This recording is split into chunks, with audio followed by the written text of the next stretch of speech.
ഇന്നത്തെ ഏറ്റവും പുതിയ വീഡിയോയിലേക്ക് ഒരുക്കും സ്വാഗതം. Janaki V versus state of Kerala സിനിമയുടെ രണ്ടാമത്തെ ശനിയാഴ്ചയിലേക്ക് എത്തിയിരിക്കുകയാണ്. സുരേഷ് ഗോപി നായകനെത്തിയ സിനിമയുടെ ഇന്നത്തെ കേരള ട്രാക്കിങ്ങും ഇതുവരെയുള്ള ആകെ കേരള എസ്റ്റിമേറ്റ് റിപ്പോർട്ടുകളും പുറത്തു വന്നിരിക്കുന്നു. ഇന്നലെ വരെ 9 ദിവസങ്ങൾ കൊണ്ട് കേരളത്തിൽ 5,21,00,000 രൂപയാണ് സിനിമയുടെ കേരള ഗ്രോസ്. ഇന്നലെ ഇതേ സമയം 6 ലക്ഷത്തിലധികമായിരുന്നു കേരള ട്രാക്കിംഗ് ഗ്രോസ് എങ്കിൽ ഇന്നത് 4 ലക്ഷത്തിൽ പരമാണ്. ഇന്നലെ 12 ലക്ഷത്തിൽ പരം കേരള ഗ്രോസ് വന്ന് ശ്രമിക്കുന്ന 10 ലക്ഷത്തോളം കേരള ഗ്രോസേ പ്രതീക്ഷിക്കുന്നുള്ളൂ.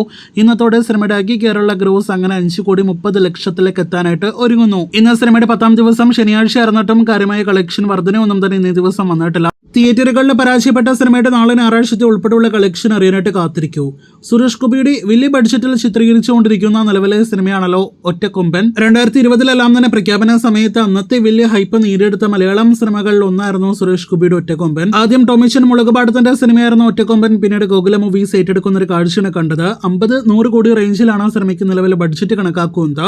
വലിയ താരനിരയും അതോടൊപ്പം തന്നെ വലിയ ക്യാൻവാസിലെല്ലാം തന്നെ ഷോട്ട് നടന്നുകൊണ്ടിരിക്കുന്ന ഒറ്റക്കൊമ്പൻ അടുത്ത വർഷം തിയേറ്ററുകളിലേക്ക് എത്തുമ്പോൾ സിനിമ തിയേറ്ററുകളിൽ വിജയിക്കുമോ, സിനിമ ബോക്സ് ഓഫീസിൽ ബഡ്ജറ്റ് എല്ലാം തന്നെ തിരിച്ചു പിടിക്കുമോ എന്നാണ് നാം ഉറ്റുനോക്കുന്നത്.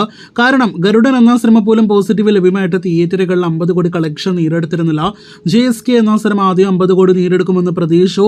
എന്നാൽ ബോക്സ് ഓഫീസിൽ തകർന്നടിയുന്ന കാഴ്ചയാണ് കണ്ടത്. അപ്പോൾ ആകെ മൊത്തത്തിൽ നോക്കുകയാണെങ്കിൽ നിലവിലെ ബോക്സ് ഓഫീസിൽ 50 കോടി കളക്ഷൻ പോലും ഇല്ലാത്ത സുരേഷ് ഗോപിയെ വെച്ച് ഗോകുല മൂവീസ് 50 കോടിയിലേറെ ബഡ്ജറ്റിൽ ഒരു സിനിമ നിർമ്മിക്കുമ്പോൾ എത്രത്തോളം റിസ്ക് ആണ് ഗോകുല മൂവീസ് ഏറ്റെടുത്തത് എന്നാണ് ശ്രദ്ധേയം. എന്തായാലും ഗോകുല മൂവീസ് ഈ സിനിമയിലും പല അവരുടെ സിനിമകൾ പോലെ തന്നെ കാമിയ റോൾസ് എല്ലാം തന്നെ കൊണ്ടുവരാനായിട്ട് ശ്രമം നടത്തുന്നുണ്ട്. അപ്പോൾ കാത്തിരിക്കൂ കൂടുതൽ ഒറ്റക്കൊമ്പൻ വാർത്തകൾക്ക്.